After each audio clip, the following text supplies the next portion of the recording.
put it like that. Nice. What's it like? I was actually there in attendance in Cleveland for Coe's first career NFL touchdown, which was awesome. And, Awesome. It was a great game. You could hear me on camera. I was just screaming, "Say it ain't so, Coe! Say it ain't so!" Sadly, from there, the game kind of went off the rails a little. That was the last high moment of that game, but it was a great game. Overtime loss, fun time. Yeah. But how was that moment for you? Seeing the first, whether it was on TV, in person, wherever you were, seeing his first NFL touchdown. How was that? Well, dude, I mean, we were at home because it was a away game. We don't travel to a lot of the away games because we can get into that later. But, to watch that and to think I wished I was there live. So to have your video was so cool. And just that, hey, this is so cool. I mean, that was so cool for us. Catching it from Tom Brady, right? Like, he's got the ball yet. I mean, first NFL touchdown means a lot, right? I mean, as a dad, that's just so cool to see. And it was fun to watch. And, it didn't have the outcome we wanted, but still the same. What a memory. What a memory to have, right? So, and honestly, cool. those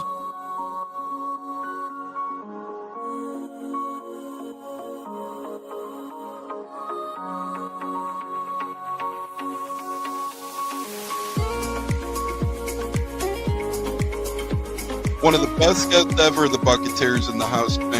You guys hear him on Tampa radio all the time. He's one of the best in the business. My favorite personal in the business. That's why I'm elated tonight.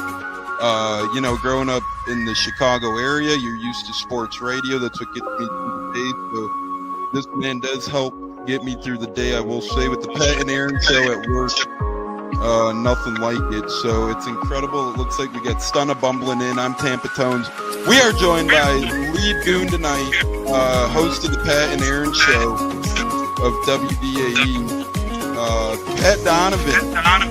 And it sounds like Stunna is bumbling a little bit. Going to put him on mute for a second until that gets a little cleared. But we're joined by Pat Donovan. It looks like Stunna's hanging out with Cheech and Chong in a car with the windows up or something over there. It does look like you got a little... No, my camera's broke. And he was trying to pull me in big time. And then I was like, nothing's happened with Indianapolis yet. Like, I really want to give Indy a chance. And then also I talked to Cody Gruden, once he took over Richmond Cannon, still like, well, look, I was like, y'all just give me the opportunity to explore free agency, see what's going on, and then can I make us do it. All right, everyone, you are tuned into the Buccateers at wide receiver, Kalen Geiger, and we are about to have a great pod. This is the Buccateers. You're tapped in, and here we go.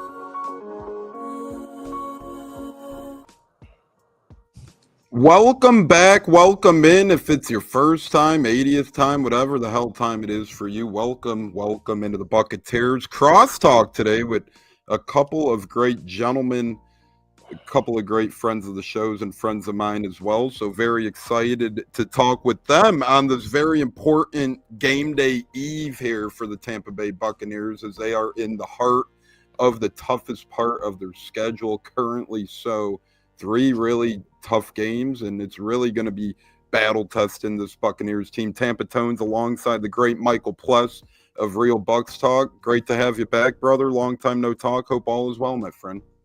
Doing well, gentlemen. It's a good Saturday. Yeah, it is a really good college football slate today for USF fans. It's going to be a rowdy game at Navy, never an easy place to play. So we got a lot of fun stuff to talk about, and always a great man to have. Real Bucs Talk's own Michael Pless. We were trying to get him Tuesday, but I just had to vent some stuff Tuesday with Patriots fans. So we were glad to have him Saturday. And Coach Allen back. I changed his name officially to Coach Allen. He's no longer JC. So, Coach, how you doing, sir? Welcome in. Welcome back. What's going on, guys? Happy to be here. It's been a while. Yeah, unfortunately, season's over. Didn't go down the way we wanted it to. A double overtime loss in the championship game, but the boys played their heart out. They learned a lot of lessons. They got lessons, and they got better. And it was an honor to coach that team. So we're moving on. It's off season now. We're back in riding mode, back in Bucs mode. and getting ready for spring ball. Yeah, the great Richard and Christopher in the house. I actually heard a rumor, JC, that it was your opponents in the championship game under investigation for a prop bet shenanigans. That's why I wish. Yeah, that's what we say to that. But welcome back, JC. You're still a champion in our heart, brother. So that's all. Oh, you're the best. Yes, sir. Love you, buddy. J-Lo, welcome back. Welcome in again, brother. Just saw you last weekend, like every minute of the weekend, but nonetheless, back on the air. How are you, my man? Good, my friend. Good. It was a fun weekend, We didn't get the dub. It's okay. We still made the best of it for the most part. It was a fun time, and here we are. Yeah, Real Bucs Talk. We appreciate saying be sure to subscribe to the Buccateers podcast. Hit that like button, whether you're watching on our channel, whatever channel you're watching on Real Bucs Talk, on Buccateers, YouTube, Twitter, wherever you're watching. Make sure you follow, give a subscribe, like button, turn the notification bell on. You'll never miss our beautiful faces. Again, our Nebraska natives, 70 in Nebraska. We will take it while it lasts. Not many Huskers here today. With bye week, most are out hunting. Yeah, a good weekend for hunting. I mean, we're nearing 66 today in Chicago. That's unprecedented this time of year. 70 in Nebraska. It's actually pretty damn nice here in the Midwest. So we appreciate you tuning in on the bye week. Sit back, relax, enjoy some Bucs talk, college football talk, and strap in. JC, first question to you, brother. How were you watching the game? Not the Bus game, but the Bucs game against the Patriots. That was the fun one. I just wanted both teams to have fun. Happy with the outcome. Either way it would have been. I'm more happy with this one, obviously. But Drake May's the truth. He's special. He's going to do some really cool things in this league. So as soon as they can dump more resources into, a better offensive line and, some better weapons around him, and a little bit of this, a little bit of that to the defense, I think they'll be in a really good spot to be an annual threat. It just shows all you need is a quarterback to turn, and competent coaching, I guess, to turn a whole organization around. And super excited for that. For the Bucs, this was one where they probably should have won this game. Like outside, and again, I'm writing about this now.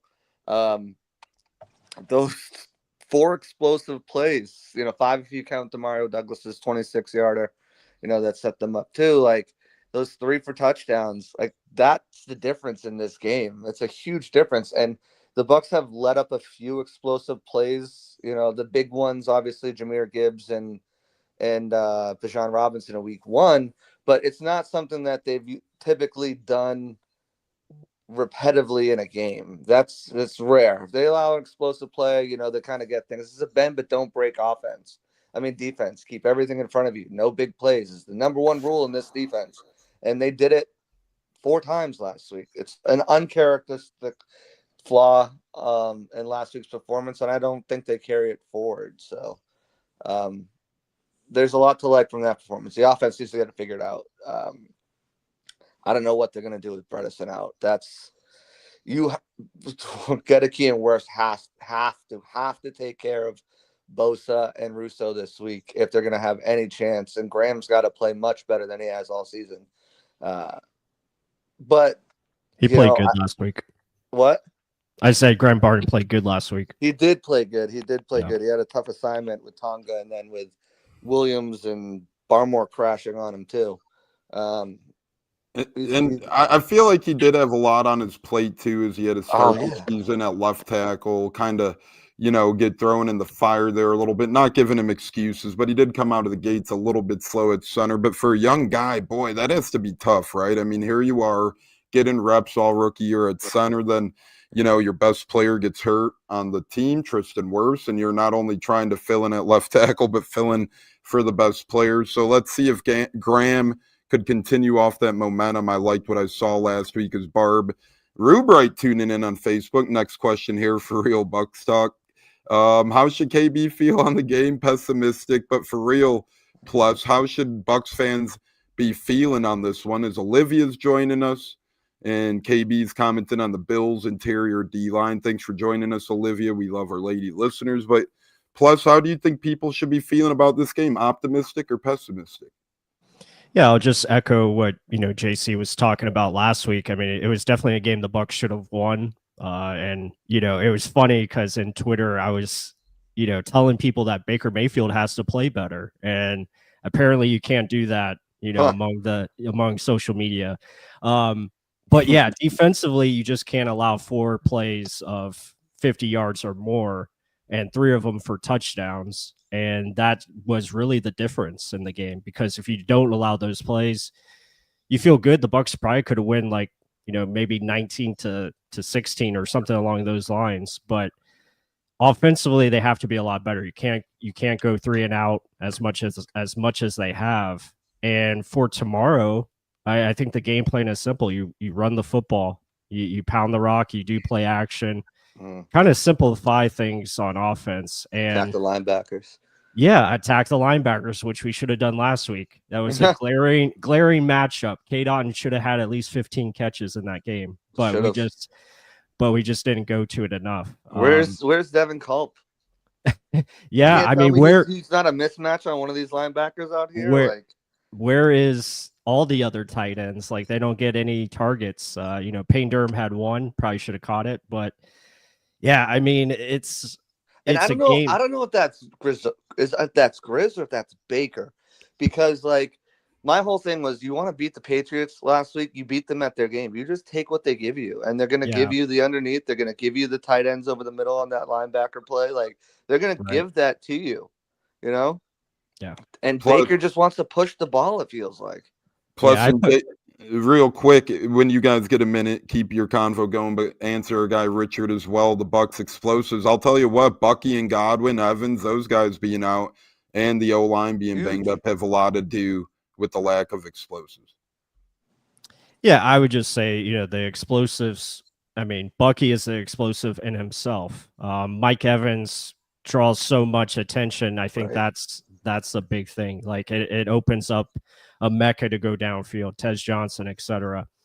But at the end of the day, answering JC's question about whose decision it is, it ultimately falls on Baker Mayfield. He's the quarterback. You have the choice to go where you want to with the football, and he's making a conceited effort to go to Mecca Ibuka against Christian Gonzalez, which makes no sense to me. Gonzalez is one of the better corners in this league, and Mecca, as good as he has been as a rookie, there's still a long way to go for him to develop and get to that point where we expect him to go. You have to attack the weaker matchup, and that's something I expect the Bucs to do tomorrow, and that's pound the football with the run game, attack their linebackers as well, attack the weaker corners that you can get mismatches against, and play a smart game. That's really all it's going to take on offense, and we should be able to score 24 to 28 points. Defensively, that's going to be a big factor as far as keeping Josh Allen in the pocket. If they can do that and not let him escape and run, then you have a really good shot. And obviously, you got to shut down their explosive running game and James Cook. Yeah, and JC, we also talked about it weeks ago after our loss to Philly back on your show, the Pirate Parlay podcast, how we weren't dumping or blaming Baker by any means, but we kind of said in that game too how, he gave the ball away with the one interception. Then the careless fumble kind of knocked him out of range a little bit. When this team stumbles at times this year, and this is no knock on Baker, but just goes to show the importance of Baker's high-level play, right? When he plays at a high level, they could play with the best of him. When he isn't 100%, it goes to show. And injury has something to do with it as well, I would allude to, JC, right? Because he's not running at all anymore, and to me, that tells me he's not 100% healthy either. Oh, yeah. I mean, this isn't just like, Baker's just not throwing. Baker is under duress. Yeah, he's under siege. No pun intended. Under siege a lot. He'll give him a few clean pockets a game, and he'll try to make the most of it. But yeah, he's definitely banged up. He's not taking off. He doesn't have the Baker. I wouldn't call it explosive, but let's just label everything by Baker. We have Baker Magic, Baker Sacks, Baker whatever. This is like a Baker explosiveness, a Baker cut. He has this innate ability to just like make this little one move in the pocket and like get free and make some running lane. And you can tell it's like been like a half a step slower when he's been trying to do it in the pocket. So I guess he's missing his Baker cut. he's definitely banged up. But and the offensive line has struggled too, and it hasn't just been the offensive line, because when he has had time, it's been the receivers, man. It's, they are struggling to separate as well. And I asked Josh Grizard that this week. I'm like, what is it? What do you do when, teams are starting to play? I don't want to butcher his answer, so I'm not even going to paraphrase it. I'm going to find it. But I was like, what do you do when teams are starting to play more man coverage on you, and how do you adapt to that? And, how do you scheme these guys up to get open and get more separation, because they're having difficulty? I'll just add real quick. I mean, there's opportunities, there's separation, there's guys getting open, but again, it goes back to the quarterback's choice and understanding where the matchup is. Tez Johnson was beating the crap out of Carlton Davis early in the game. He should have went there. Someone should have told him that he needed to go there. If he didn't see it, someone should have told him. Exactly. So it's a combination of both. And I'll let you go ahead, JC, if you got the quote. Yeah, I do. But it's progressions and reads too. I mean, I give Baker a little bit of credit, on some of this stuff, but some of the stuff, like someone he should have been notified. Hey, I'm beating CD3 right now. But I asked him, since week 7 is really when people have been playing man. He said, I think it's twofold how Detroit played it in some of those spy coverage where they do have a man defender that's on Bake, where no matter where he goes, the guy is going to be shadowing him. So when it comes to that point, someone else has to win versus man coverage, because a lot of these looks, if it's man coverage, the checkdowns you'd like to see from backs and the zone coverage are really not there. Ultimately, we have to be able to execute what we're doing in practice on some of these plays and get open versus man coverage. It's always something we look at as coaches too. Are we giving them enough weapons to be able to go beat man coverage when these looks are for the design plays where we are able to get rub routes or things of that nature? We've got to be able to protect it and get the ball out to those playmakers. Let those guys get conversions and keep the drive going. Great answer. Great answer. I thought from him I started laughing because I remember when I asked Byron this. Yeah, that was a fun conversation. But no, I mean, I just, it is some of the wide receiver. It is on Bake. It is on coaches. There's a lot of people to pass the blame, but, the receivers have to do a better job of creating that separation, and Bake's got to do a better job of seeing it. Definitely, and we are being joined soon by the proclaimed Grand Slam champ. I thought J.C. Allen was, but I guess J.C. Allen's a former Grand Slam champ. So, I guess so. Yeah, we're getting that title removed off J.C. But I think you guys are 100% right, and great job with that Byron little mention there, J.C. I remember those days, man. I mean, the guy was so smug in that presser room. It was like, my goodness. But this should be an interesting one tomorrow. And the Bucs are expected to be without top guys, and that is now confirmed. Nobody really expected a Godwin or Bucky return yet this week, and now it's confirmed. You're without Reddick, Bredesen, which is unfortunate. Marquise Watts has seemingly been down and out a while as well. And then the Bills side of the ball, I'm sorry, really only big injury is Kincaid, but they do have another weapon over there, so that's not even too big of a loss. Dawson Knox. Yep. Then they got Fedarian Mathis out as well, the defensive tackle for their team. J-Lo, thoughts on the injury report? We'll let you tap in here, brother. I mean, it's no surprise, like you just said. We already knew we weren't going to get some of our playmakers back, and I'm fully aboard with that. No need to rush them back right now at this point. Like JC and Pless mentioned, with all the creating separation, Baker just got to hit the other players and stop trying to focus all on Ibuka for the most part. And as far as the Bills go, Kincaid, that's a kind of a big loss, but they got Dawson Knox as well. So either way, they're still going to be dangerous anyway, no matter what. Just going to have to have a good game plan to keep Allen contained.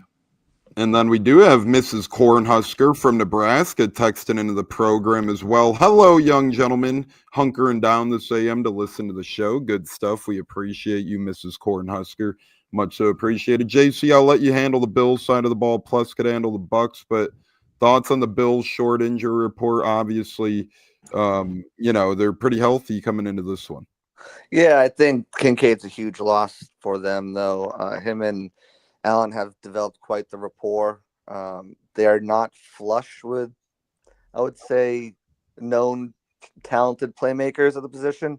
You'd argue, Khalil Shakur is on the cusp. He's one of these guys on the rise. Keon Coleman kind of, hasn't ascended the way they wanted him to. And I think it's Josh Palmer's the third wide receiver. It's just, he's an adequate wide receiver 3, but he's nothing special. And they'll have Dawson Knox. Really, their bread and butter is the run game. So they're going to have to hope that they can get some traction there. But missing Kincaid's a big loss for them.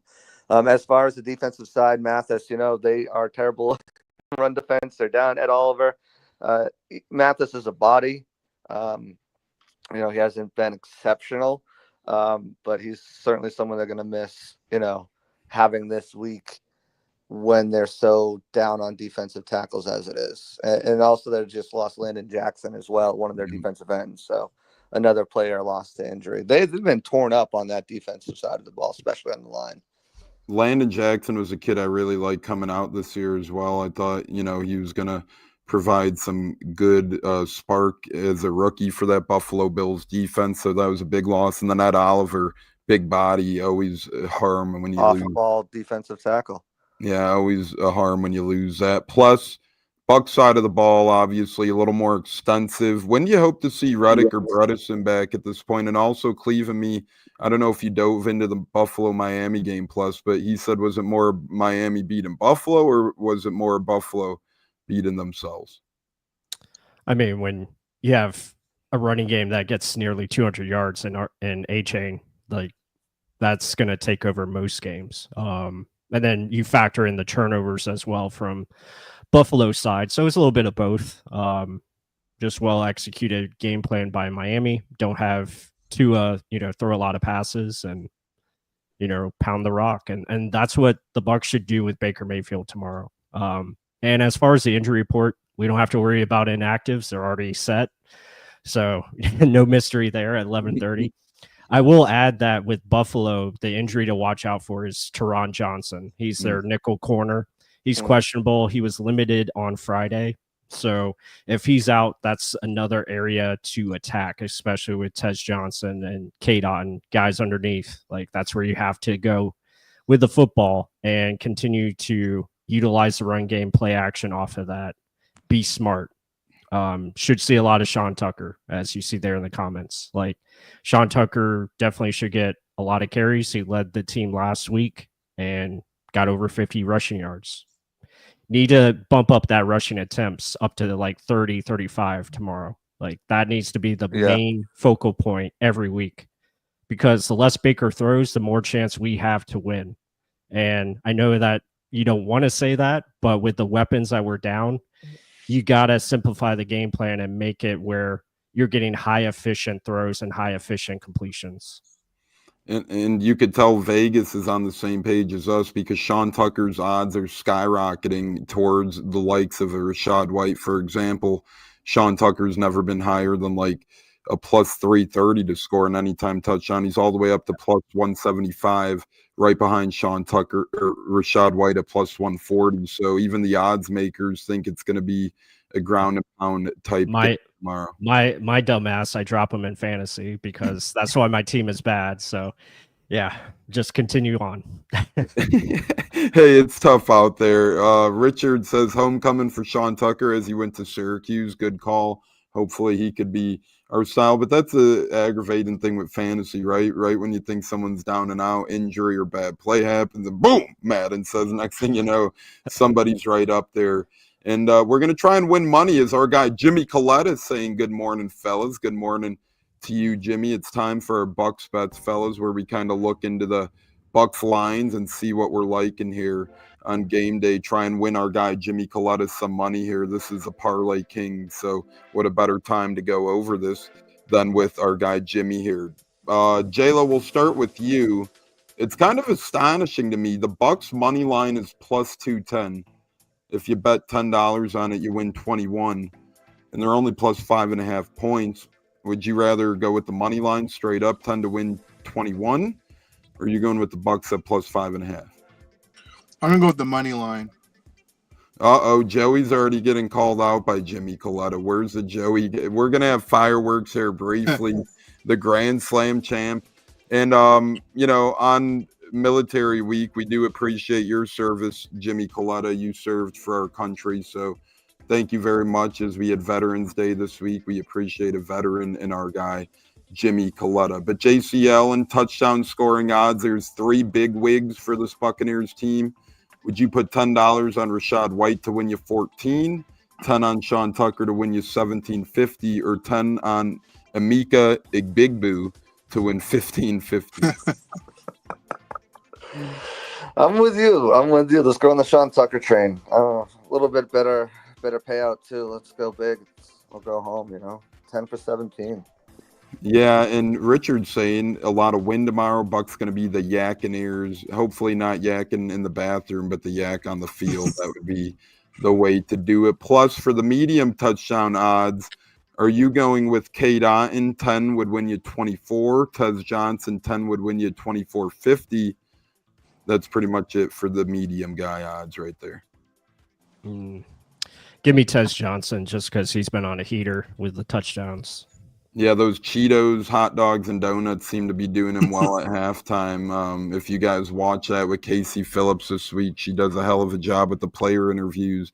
Tez and Sterling were hilarious. They were like brothers, going back and forth. And Tez pretty much says at halftime he eats hot dogs, he eats Flamin' Hot Cheetos, and he eats donuts. And then he cut 7-Up out of his diet. So he's gotta maintain that weight, man. Got to stay at 155. Yeah, exactly. Any skinnier, he might not even be able to be seen out there. But his backflips are incredible too. Just awesome stuff there, J-Lo. You get a little bit of the intermediate long shot odds. 10 on Sterling Shepard to win 44, or 10 on the Bake Show to run one in for 65. Let me go with Sterling Shepard. I think he's due for a tutty. I like that. Give me Sterling Shepard. JC, you get the long shots now. Ryan Miller, 10 to win $105. Cam Johnson, 10 to win $130. Payne Durham, 10 to win $180. Or your boy Devin Culp, 10 to win $240. This feels like it could be a Payne Durham touchdown type of week. I'll go Payne Durham. Yeah, it's Payne time. He's good for 1 or 2 a year, so this could be his time for the Payne. Red zone. Yeah. Been calling for big body. Yeah, I could see that. Yeah. Spider 2Y banana. Let's go. Let's do it. Oh, Gruden would love it. The great Droman joining, saying get the likes up. What up, fellas? Welcome in, Droman. We appreciate you joining here on the Buccateers. We're in the middle of our Bucs Bets. Plus, you get Baker Mayfield passing yards over under 209.5 passing yards for the Bake Show. I'll take the over. Yeah, 209.5. So even though I think they'll run, that seems very obtainable. J-Lo over under 1.5 passing touchdowns. Remember, great friend of the program, Pat Donovan.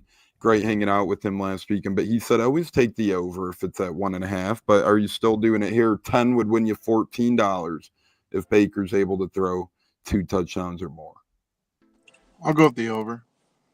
JC, Josh Allen, total interceptions. Will he throw one tomorrow? If he does, 10 would win you 12. Well, I think that's what the Bucs game plan needs to be.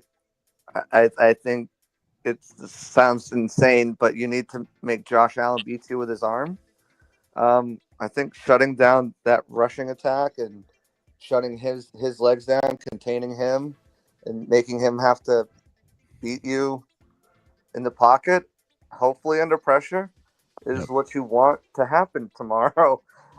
So if they play that way, that I think they need to, then there's going to be a lot of opportunities. So I would say, yes, the Bucs will get an interception. Our guy Jay. Am I crazy? Do you agree with me, Pless? Do you agree with me, Tones? I agree. I agree. Jay agrees too. Plus, what say you?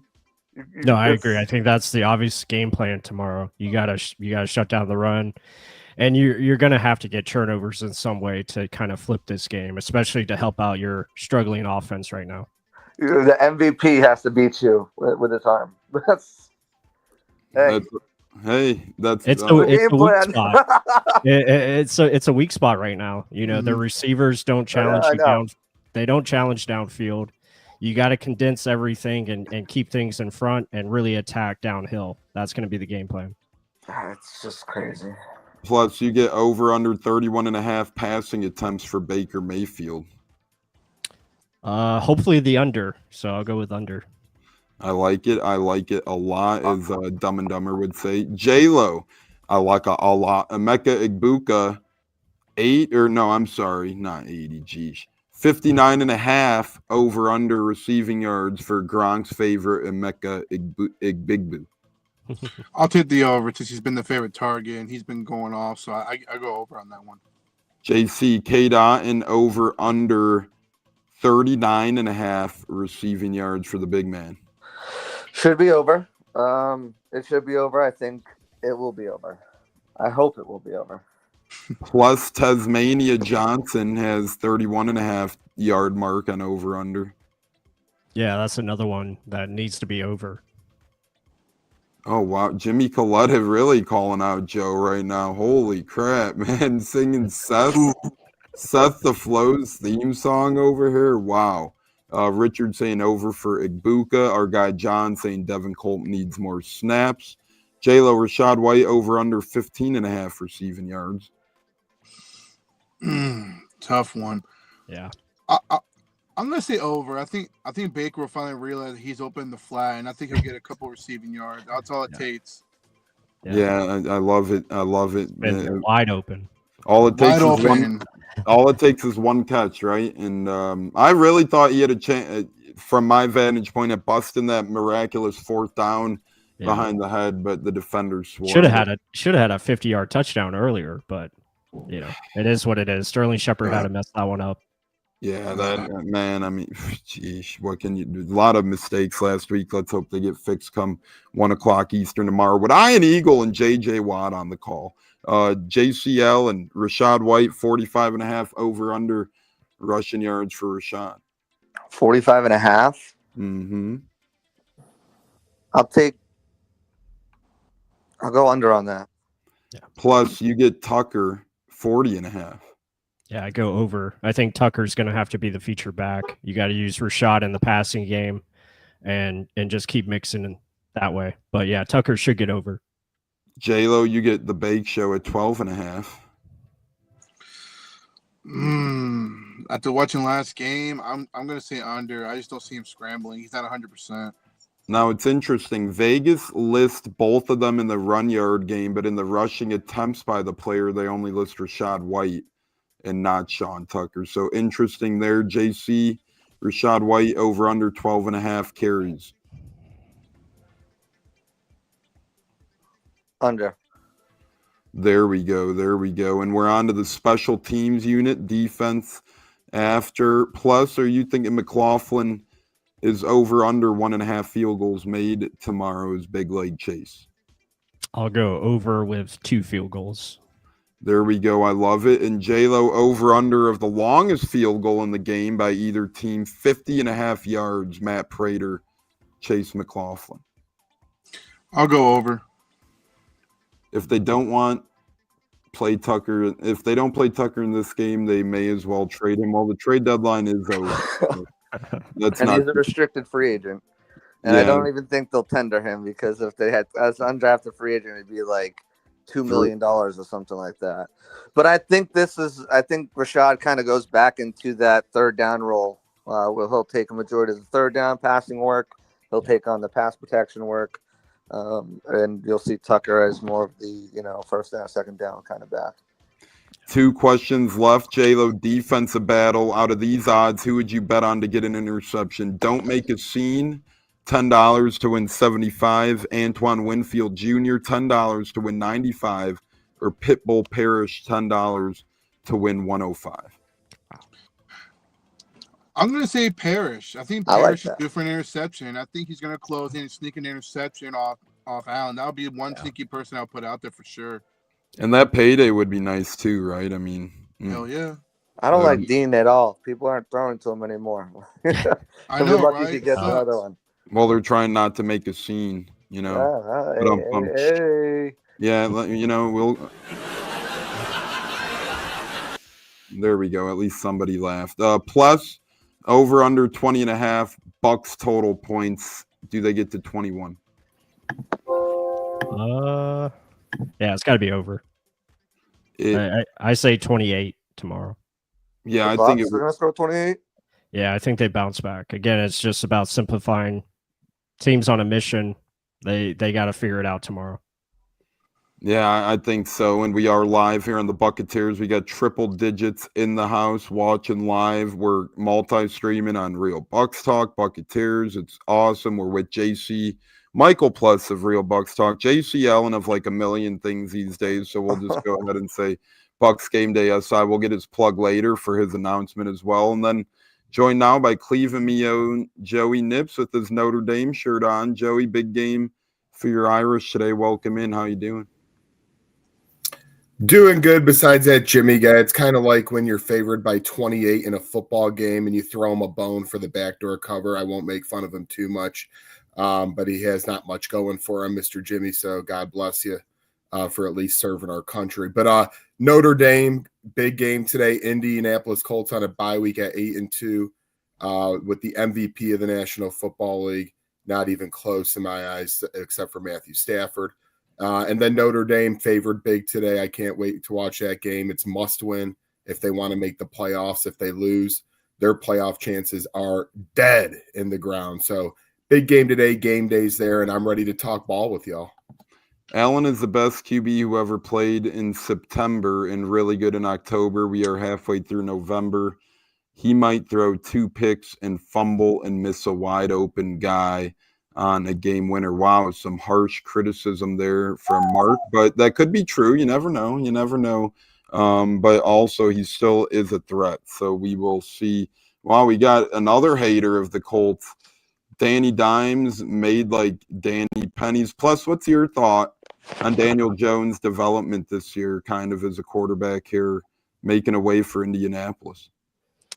It's funny you mentioned that because I was watching him a couple weeks ago. I think it was the Falcons game, and like it's just like watching what he's doing. Or was that last week? I don't know. I'm getting my weeks mixed up. But Pittsburgh was the game he had the most turnovers in for that. Yeah, but watching him against the Falcons, and like you can see like what their game plan is, and it should be, right. You're gonna feed the ball to Jonathan Taylor. You're going to try to utilize play action and try to get the ball out of the hands of Daniel Jones. And I think for whatever reason, the processing has kind of slowed down for Daniel Jones, and he's not getting the ball as quick out into his routes. There's a couple of times where he's just holding the ball, and I'm like, what is going on here?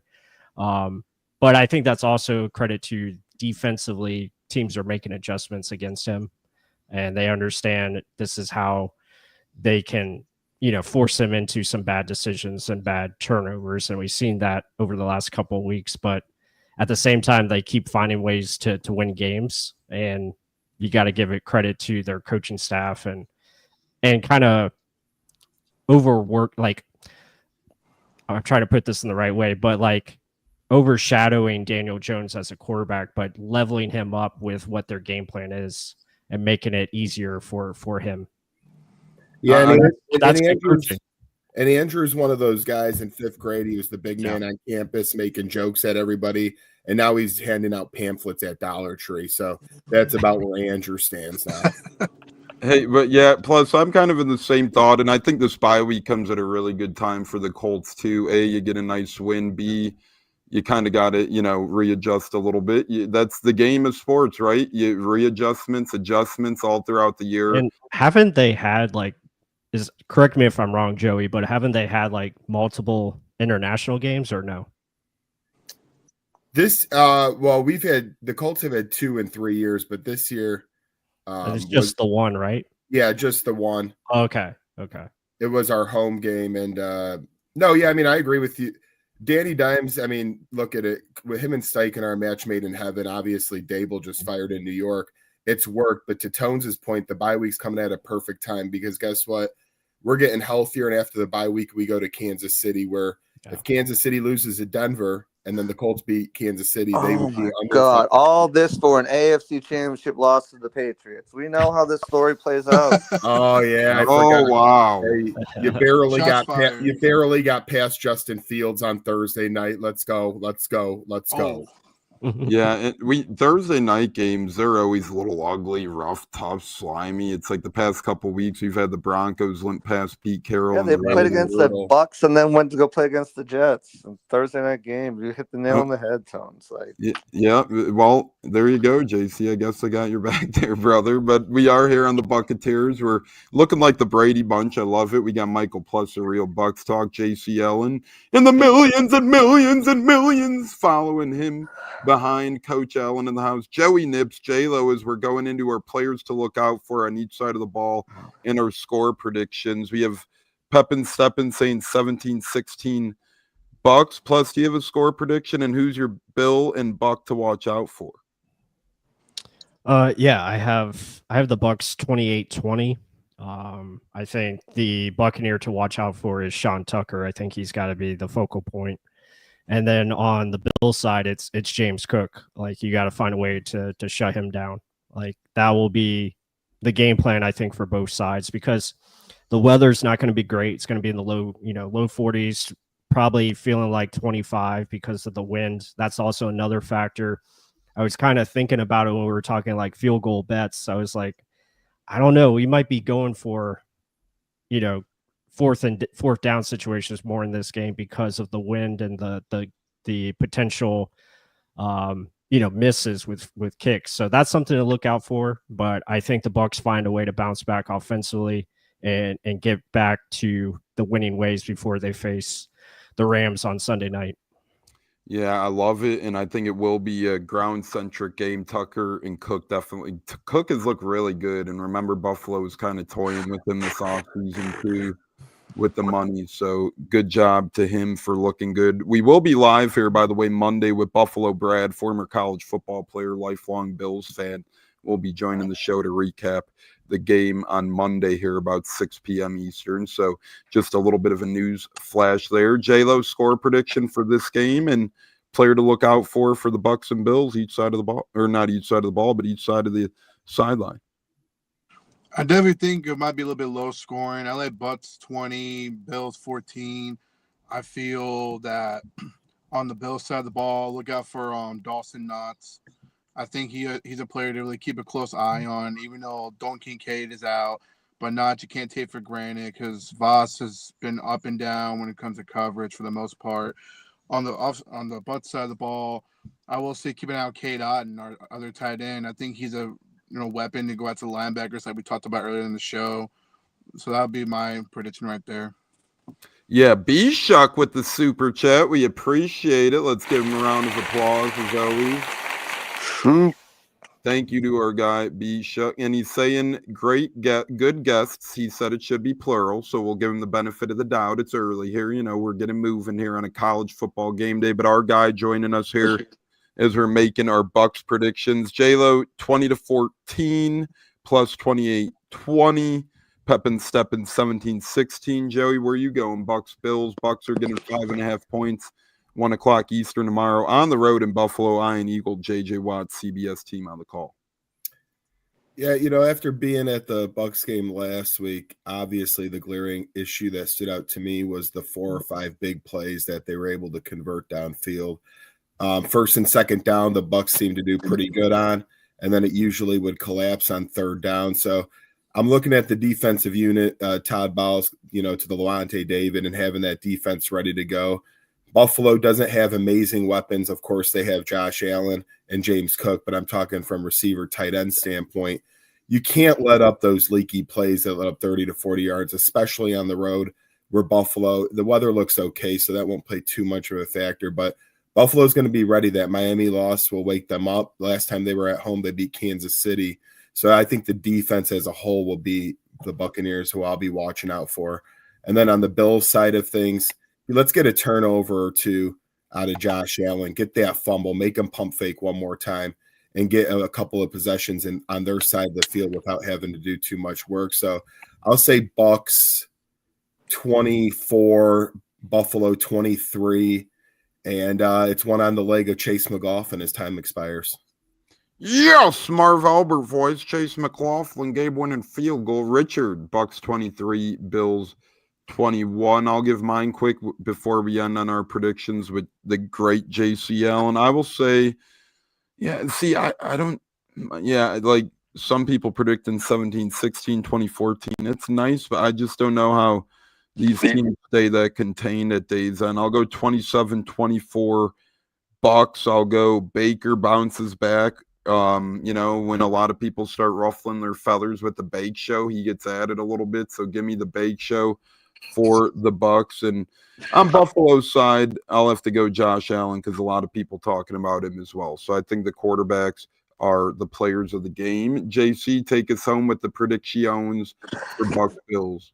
Oh, geez. Well, I got the same score as you. Wow, look at that. 27-24. But flip it. What? You think Buffalo's going to win? Yeah, that's what I'm saying, sir. I look, this Bucs defense should be able to correct these explosive plays. I don't think that's going to be an issue. I don't know how effective they can be shutting down the running attack. But from James Cook and Josh Allen. Josh Allen's the one that really scares me as far as that. I think there's been times where teams have been able to take advantage of this defensive secondary, and I think if there's a quarterback that's going to be able to do it, it's going to be Josh Allen, no matter who he's throwing to. And I feel like we never really play well in Buffalo either. The injuries to me is just what I can't get past. Another week with Michael Jordan and Dan Feeney at guard, it's going to be a struggle fest. Deion Walker's playing good football for that team. I think they'll have some things ready to go. If Bucky Irving or Ben Bredesen were playing, it'd be a whole different scenario. But I don't think they can overcome these injuries on the offensive side of the ball, and no one's really seemed to be able to step up on that offensive line as far as those replacement guards. So this scared the heck out of me. We never really have played well in Buffalo either. Kind of one of those places where the Bucs seemingly have never really seemed to grasp their foot into well. Not the Bucs type of environment, but that could change tomorrow. As B-Shuck says, it's the Bills' honest answer. I was texting Buffalo Brad. I'm like, man, don't have the greatest feeling on this game, but, it's survival of the uglies at this point. What team can pull out the ugly game more, in my opinion? Another team that hasn't lost back-to-back games in a while either, too. Yeah, that's a great point. And that's kind of how these teams become good football teams, right? You really don't stockpile losses when you have that good of a season. Front end of the season, it affords you to have a bad stretch or two, but neither team wants to get there. And that's how, good teams become great in the National Football League. We will be back live Monday, 6 o'clock Eastern. Tuesday for Two Me Up Tuesday, campus kickoff. Towing the line, so much more good stuff next week to come here on the Buccateers. If you are watching, hit the like button, subscribe button, turn that notification bell on wherever you may be watching. Plus, in JC, we are going to dip into the college football NFL talk now. You fellas still joining us for that? Feel free. I'm going to bang out these couple articles I got coming out today. So, all right, JC. Plus, you want to hang out with us, or are you leaving, brother? JC, Yeah, before you leave, though, I want to give you a plug, but hang on. Plus? I'll stay to the end. I'm good. Awesome. Let's roll. JC, to give you your proper send-off, brother, I know you just added more to your stuff Thanksgiving plate already, my friend. Yeah. Your face is even going to be more places, which is awesome for us Bucs fan. It's truly a treat, JC. So give the people the proper send-off. Where can they find your work? Multiple outlets now and your podcast, brother. Thanks again. Absolutely. Yeah, always a pleasure coming on here. Always great chopping up with all you guys. Hey, Grand Slam champ too, right? We didn't even touch on that. John Cena winning the Grand Slam. I'm everywhere right now. My Twitter, JC Allen NFL, right there. You can find all of my tweets and thoughts and everything else Bucs related all there. You can find me writing at Bucs Game Day on Sports Illustrated. I'm over there too, but I've also, as Tones alluded to, added to my portfolio. I'm now with the Peter Plank as well, so I'll be published at both sites. So check out both of my different things. I'm doing different things on both sites, so it's fun. It's kind of different content on each one, so definitely go check that out. In my podcast, we did a late one that popped up yesterday, so go check that out. Sick podcast. It's Pirate Parlay. And Yeah, JC, before you leave, one last word on the Grand Slam champ, as he is ending down his time in wrestling. Yeah, I'm just curious to see who he's gonna lose it to, and like when. Like, is it gonna be like on his last match? Is he gonna be in the War Games match, or is he gonna have a solo match at Survivor Series? Like I'm interested to see like kind of what happens. You know, granted, I haven't been super following along recently, you know, with coaching and with everything else. I haven't tuned in religiously since before Crown Jewel in Perth. But I've been looking at the cliff notes and stuff like that. But I don't know. Who do you think he's going to lose it to? When? We know who he might lose it to because he's everywhere. That's JCL, and you know I wouldn't surprise me if JCL and slips in there. Joey, real quick thoughts on that before we move on here to football talk. It seems as the obvious early choice would be Gunther in his final match. Now he does have Monday Night Raw at Madison Square Garden. A lot of big wrestling events have happened at the Garden. You could possibly have him in a match where somebody interferes in it and he loses it that way too. But like you said, he only has 3 appearances left. We have Monday Night Raw at the Garden. We have Survivor Series. And then we have on the Cock Network, December 13th, his final match in Washington, D.C. So early indication is Gunther in the tournament they're having. Shout out to Zach Ryder, who also returned yesterday. But Gunther is the leading candidate. And JC, really quick, I don't think Bucs have ever won in Buffalo in the regular season, have they? Are you asking me? I don't know. I'm not Greg Allman. All right. Well, thanks for everything, JC. You're out. Thanks. You served purpose well, but get to those articles, buddy. We love you. All right. Appreciate it, guys. Thanks again, the great JC Allen, for joining. Still great, joined by the great Michael Pless of Real Bucs Talk. Plus, I don't think the Bucs have ever won in Buffalo, though, have they? No, they haven't. Yeah, that's a good question. Yeah, they're always, you know, you're always due for something new, and I think tomorrow is a good day to change that. Let's try something new. Let's get a win in Buffalo tomorrow. I love it. I love it. I love it. Andrew says, love the podcast, gentlemen. We appreciate it. Joey, we briefly talked about him. The Colts are on a bye week. Will they win the AFC? We'll start with you, Plus. Right now, who would you say will win the AFC? Oh, man. Loaded question. AFC is tough to predict. It's been kind of a, you know, down conference. It's not I don't think it's as strong as the NFC conference, but you have some, you know, the Colts obviously being that surprise team that is playing well. You have the Patriots who are back in the fold now. But you look at, like, you still have the Chiefs out there that could be, you know, coming late. And then Buffalo, you know, still a good team. Baltimore and the NFC North, or the AFC North. That's a weird division to figure out. It's kind of up in the air.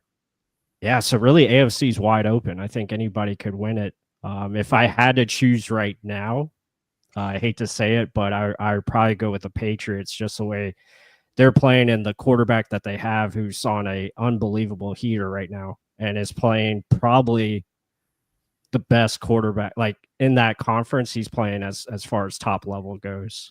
Yeah, his performance is incredible. Yeah. The throws he was making on not only last Sunday, but even Thursday, it was like, wow. Yeah. And to add in, like, they have Travion Henderson, who's coming on strong now. Like, getting him as the starting running back, I think that gives them a whole different dimension that we haven't seen. Yeah, Mrs. Cornhusker texting in, God bless our vets for their sacrifice and bravery. Appreciate that, as we did talk about Veterans Day. J-Lo, who do you got winning the AFC right now if you had to predict, brother? Oof, tough one. I'm going to stick with the Colts. I think the Colts got a good running game. I think Jonathan Taylor is definitely the MVP, like Joey mentioned earlier. That's a team I would not take for granted at all. Broncos, to me, are very beatable. Patriots are definitely a team to recognize, but I think with the coin flip, I'm going to go with the Colts. Our guy Sika from Serbia is saying we will win. Hello from Serbia. Thank you for joining us. We do appreciate it. Joey, you're the Colts guy. Thoughts on the bye week? Thoughts on who comes out on top, or who might their toughest opponent be in your eyes in the AFC? I mean, to me, the easy choice on paper, if you're just looking at it, would be the Patriots. Number one, they have the 9 wins. They also have the easiest schedule. I mean, you look at their schedule and outside of Buffalo and Tampa Bay, it's a bunch of cakewalks along the way. So they have that going for them in high regard as well. And Henderson is coming on there. Colts have a tough schedule, a little bit more so, and so does Denver, because obviously Denver's division. But obviously I'm going to be biased. Why would I go with any other team than the Colts? Because listen, what do you want to do in December football? Run the damn ball, and we can run the damn ball better than anybody else as long as Jonathan Taylor stays healthy. So to me, if you could feed him, and I'm telling you, everyone keeps talking very highly on Kansas City because they deserve that for the past 5-6 years. But literally, if they lose to Denver, which is very possible on the road in a divisional game, and then the Colts can go in there and beat them, that they're under 500. And then you get to the point where it's they got to create their own path. So if anybody's looking for an out of the Chiefs, have we been sick of them for all these years? This is a big 2-game stretch for them. And if they can somehow lose 2 in a row, you can never count them out. But under 500 going into December would be tragic for them. So I'm looking forward to that. And to answer your question again, I'm always going with Indianapolis, baby.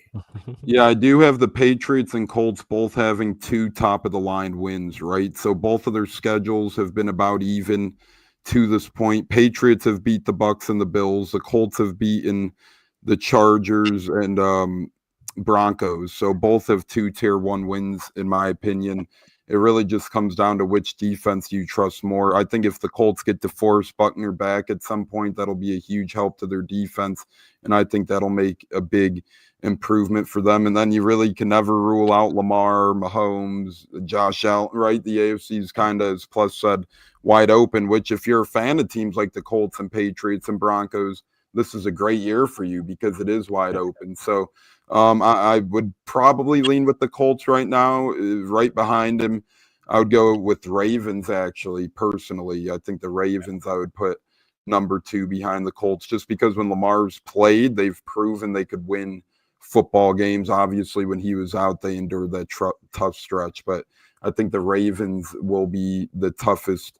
But, you know, it's a coin flip. The NFL this year is a coin flip. So it'll be interesting to see who comes out, both the AFC and NFC, as we're live here on the Buccateers. Going to switch shifts here from NFL talk.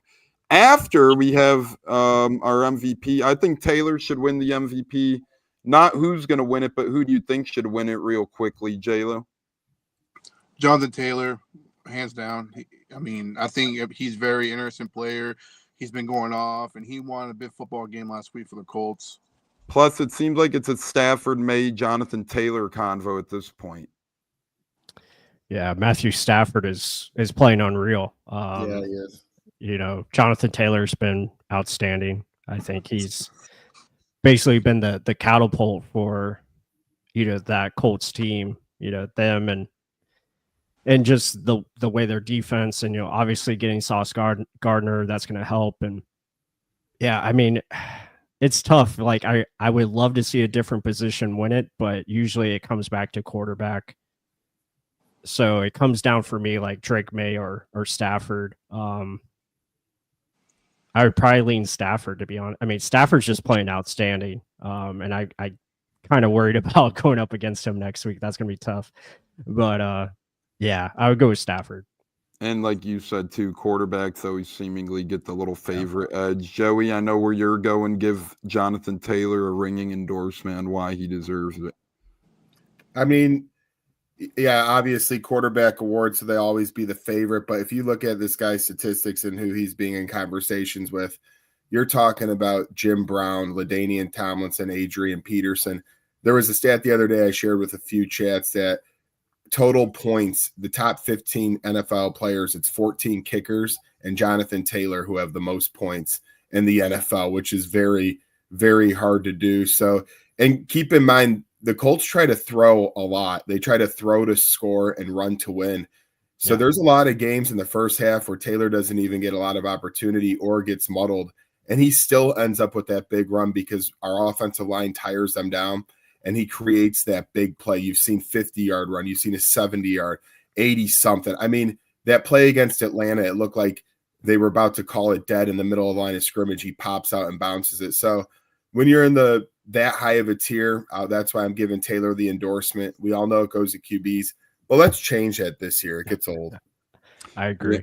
Can I just add? I just looked at his stats, and he's got over 1,100 yards rushing. He's got 15 touchdowns. There's an opportunity that this guy could get 2,000 rushing yards and also probably 25 touchdowns. It's just crazy what he can put up.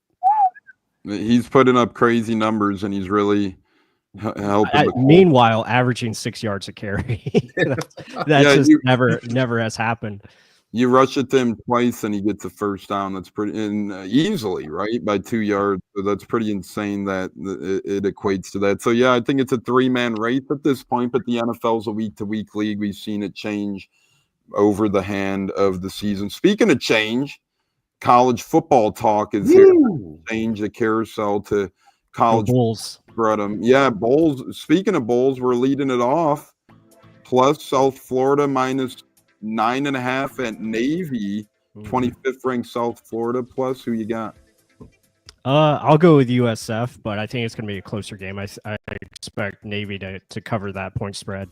But yeah, USF, I'm hoping can win and stay in the playoff, the rankings. That'd be awesome. Agreed, and it would be really treat for Tampa area to experience a USF playoff berth. I think that would be phenomenal, and I'm rooting for. I love Alex Golesh, so I think if they make the playoffs, it actually helps his chance at staying at USF as well. Joey, number 9th ranked Notre Dame minus 13.5 points at 23rd ranked Pittsburgh. Yeah, as a big Notre Dame fan, I'm thinking they win by about 10. Pittsburgh, I mean, this is the first time game day's been there in so long. This is the first time they're kind of back on the map after losing a couple games. They got a freshman quarterback in there now, which could be the difference, maybe a couple turnovers. I'll take Notre Dame by 10 or 11 points. J-Lo, Arizona's plus 6 on the road at 22nd ranked Cincinnati. I think Cincinnati takes care of business at home. Yeah, I think I agree with you there. Plus, Wisconsin at number 2 ranked Indiana. Indiana minus 29.5. Wow. Give me Indiana. Joey, South Carolina plus 17 on the road at number 3 ranked Texas A&M. A&M blows them out. 3-touchdown game. Mr. H says ND at least by 10. Wow. J-Lo, Arkansas plus 5 at LSU without Brian Kelly. Tough one, especially with LSU going with their backup quarterback. I still like LSU in a close one at home. Plus, this is another mammoth spread. 3:30 Eastern, 14th ranked Georgia Tech minus 16.5 at Boston College. Oh, man. That's a tough one. I think Boston College keeps it close, but Georgia Tech ends up getting the win. I agree with you there completely. Joey, 3:30 Eastern, 20th ranked Virginia hopes to stay alive in the playoffs. They're plus 4 at Duke. Yeah, this is a very intriguing game to me because I haven't seen a ton of either team. But Duke, I kind of like their QB, man, by statistics and just by some tape that I'd watch on YouTube. So not much tape. I guess you can call it highlights. I'll take Duke in the points, or given the points. J-Lo, 3:30 Eastern, number 11 ranked Oklahoma travels to number 4 ranked Alabama. Bama minus 6.5 at home. Ooh, that's a good game. I agree. With that being said, I think Alabama pulls out a close one at home over Oklahoma. Oklahoma's got a very underrated defense, I feel, and they're going to be competitive. Good slate of games today continues. 3:30 Eastern, Iowa plus 6.5 on the road at 17th ranked USC plus. Wow. That's a good one too, because Iowa played a good game last weekend. and Iowa always they find ways to stay in the game. So I'm gonna say it's gonna be another heartbreaker for Iowa. USC wins in a close game. Joey, 3:30 Eastern. Penn State hopes to keep their bowl game season hopes alive. -7.5 on the road at Michigan State. Man, they really effed it last week in that big Indiana game we were watching in Tampa, Florida with J-Lo and the crew. But I hate Michigan State. If there's one team that I could just take a dump on their midfield 50-yard line, it'd be Michigan State. So give me Penn State all the way. J-Lo, 3:30 Eastern. Scott Frost on the road at number 8th ranked Texas Tech. UCF +23.5. Texas Tech's going to blow the roof off UCF. Plus 3:30 Eastern. NC State travels to 16th ranked Miami. Miami is 14.5-point favorites at home. It's at home. Wow. NC State has been playing better. Is that who they're going up against? NC State? Yep. Okay. I'll go NC State with the upset. I love it. Joey, 3:30 Eastern. Appalachian State +21 at 24th ranked James Madison. James Madison's still alive in the college football playoffs. Sorry, I got sidetracked. Tones. Rizzo just offered me like a dog shit terrible.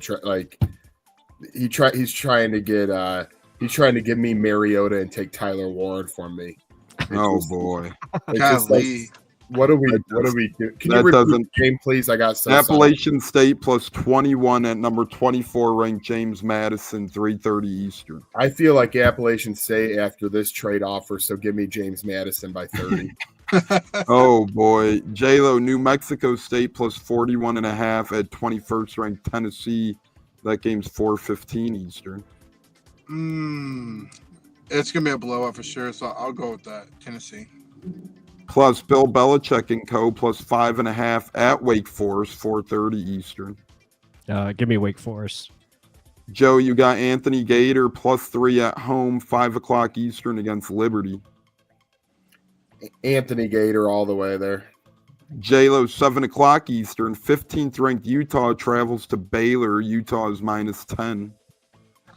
I'll go with that cover. Utah should win by that many. Plus, Florida goes to 6th ranked Ole Miss. Florida's +11 on the road, 7 o'clock Eastern. I'll say Ole Miss wins this, but I think Florida keeps it close. Joe, your favorite coaches of UCLA travel to number 1 ranked Ohio State. UCLA +33.5 on the road, 7:30 Eastern. Oh wow! Somebody check your car alarm out over there.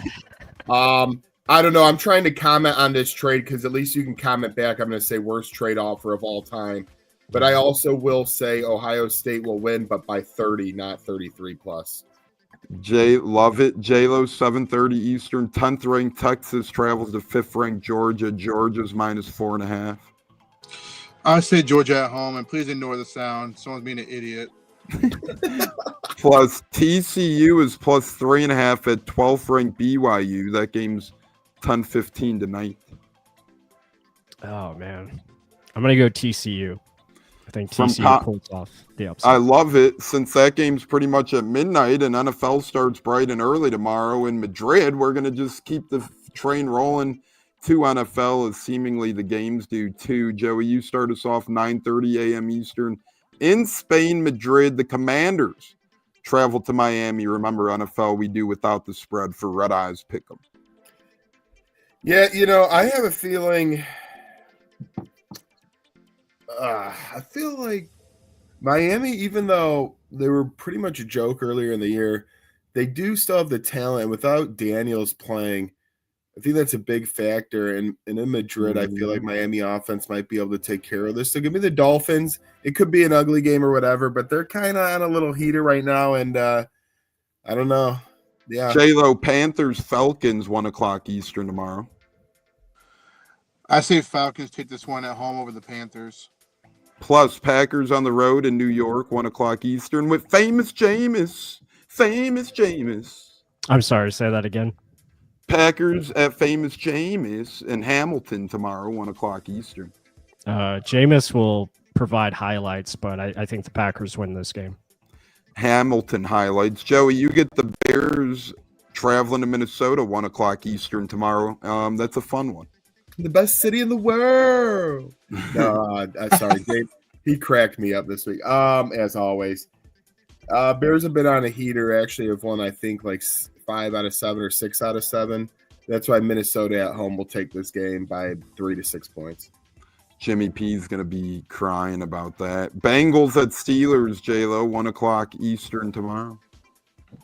I say Bengals with the upset. Houston at Tennessee tomorrow, 1 o'clock Eastern, Mr. Pless. Sorry, I keep getting distracted. Say the game again. No, you're Houston at Tennessee tomorrow, 1 o'clock Eastern. Houston at Tennessee. I'll go Houston. I like it. Joey, you get LA Chargers at Jacksonville Duval, 1 o'clock Eastern. Jacksonville had a pathetic loss last week. Davis Mills and the boys came all the way back. I think that will be very hard to recover from. If you guys remember the last time these two played, the Jacksonville had one of the biggest comebacks in playoff history. Chargers today with Herbert. Tomorrow. 4:05 Eastern, J-Lo, Seattle travels to the Rams of LA. That's going to be a hell of a game. Give me Seattle on the road beating the Rams. Plus 4:05 Eastern, Niners travel to Arizona, led by Jacoby. Jacoby against the Niners. I'll go Niners. Joey, 4:25 Eastern tomorrow. Kansas City travels to Denver in one of the games of the day. Yeah, what a lit NFL slate. I feel like it's been a while since we've had like 3, 4, 5 behemoth matchups. This is going to sound crazy, but I'm going Denver by 2 or 3. J-Lo, Ravens, and Lamar travel to Cleveland at 4:25 Eastern tomorrow. Give me Ravens. They've been on fire. Lamar's been back. Give me Ravens. Plus, you get one of the games of the day as well. Sunday Night Football, Detroit, Philly, 8:20 p.m. on NBC. Detroit and Philly. It's at Philly? Yep. Yeah. In that lovely Philadelphia weather. I'll go with Lions. I think Lions are a better football team. I'll go with Detroit. Joe, you get to end us on a boom. You get Dallas and Vegas, 8:15 Monday night. First time all year I might fully watch Monday Night Raw instead of this dog shit. Dallas by 7. Trevor Lawrence, I don't know if he's a bust, but he's certainly not worth his pay grade. I'll put it like that for sure. We're going to roll right into some fantasy mash report quick before we get to final word and breadwinners. So let's see what we got here on the mash report. J-Lo, are you playing Bo Nix or Jordan Love this week for your quarterback position? I'm going to go with Bo Nix. Joey, would you rather play Cade Otton at tight end or Theo Johnson at tight end? Cade Otton. Plus, which of the Redskins running backs do you trust more, Chris Rodriguez Jr. or Bill Crosby-Moret? Can I say neither? You could say neither. I'll just go with what's the guy's name? Bill. I'll go with Bill. Bill Nye, the science guy. That was our brief, fun, quick mash report before we get to our bets of the weekend and our final word here on the Buccateers. Reminder, if you're watching any platform on Real Bucs Talk or Buccateers, hit that like button, subscribe button, turn that notification bell on.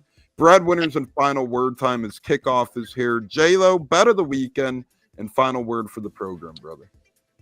I'm going to go with TCU on the road with the upset or BYU later on tonight.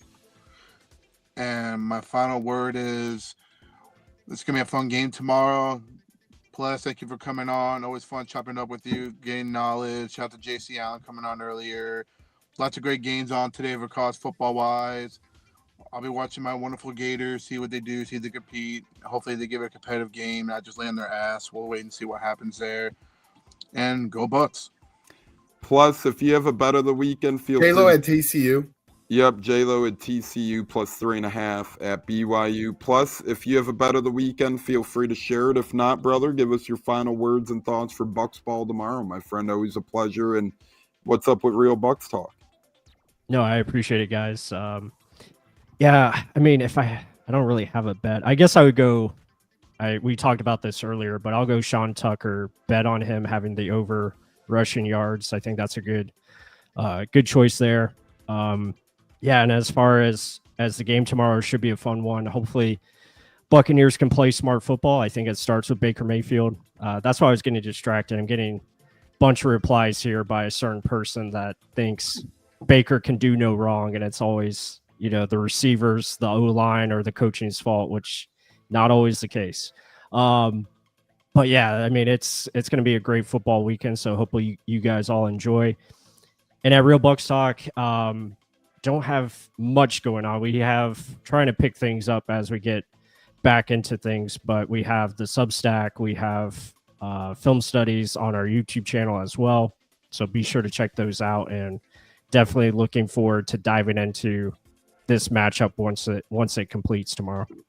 Love it. I cannot wait for that. Always a great time at Real Bucs Talk. Give me LSU money line without Brian Kelly. I think this team is winners. Their stock goes up to me. They're on the money line. It's about minus 165. So $20 will win you about $15 for LSU. And my final words are, fire the damn cannons. Pless, JC, great time. And Joey, take us home, brother, with your breadwinner and final words for the show. Yeah, I'm going to take the Lions +3 tomorrow. I've seen 2.5 and 3, depending on where. I'm going to go with the 3 just in case on Sunday Night Football. And then my final word is I love the bye week when your team has it, especially when you're good. I can't wait to enjoy the college slate today. We have a little Friendsgiving tonight, Tones and I do. And then love me Friendsgiving. Food and bricks me up. Yep, and there'll be a lot of bricks. And then in the NFL, start very early in the morning in Madrid all the way through Sunday Night Football, and we will enjoy it all. I can't wait for it. Let's get it on. Yeah, between now, tomorrow, Monday, football. My final word is if Oregon State wins and LSU loses, I'm done because I was going to go with the Beavers as my breadwinner, but change LSU. So let's go, you Brian Kelly-less schmucks. And Penn State win 3 in a row. Good luck to the Gators. Good luck to USF Bulls and the Buccaneers tomorrow. God bless everybody. Again, happy Veterans Week. Fire the damn cannons. Until next time, we'll be back Monday night, 6 Eastern, with Buffalo Brad reviewing the game. Thanks, ups. Bro, we'll put it like that. Nice. What's it like? I was actually there in attendance in Cleveland for Coe's first career NFL touchdown, which was awesome. And, Awesome. It was a great game. You could hear me on camera. I was just screaming, say it ain't so, Coe. Say it ain't so. Sadly, from there, the game kind of went off the rails a little. That was the last high moment of that game. But it was a great game. Overtime loss, fun time. Yeah. But how was that moment for you? Seeing the first, whether it was on TV, in person, wherever you were, seeing his first NFL touchdown. How was that? Well, dude, I mean, we were at home because it was a away game. We don't travel to a lot of the away games because we can get into that later. But, to watch that and to think I wished I was there live. So to have your video was so cool. And just that, hey, this is so cool. I mean, that was so cool for us. Catching it from Tom Brady, right? Like he's got the ball yet. First NFL touchdown means a lot, right? I mean, as a dad, that's so cool to see. And it was fun to watch. And, yeah, it didn't have the outcome we wanted, but still the same. What a memory!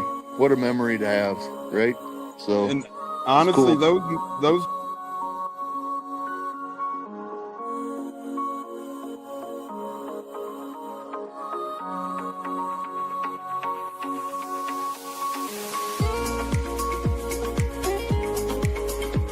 One of the best guests ever, the Buccateers in the house. You guys hear him on Tampa radio all the time. He's one of the best in the business. My favorite personal in the business. That's why I'm elated tonight.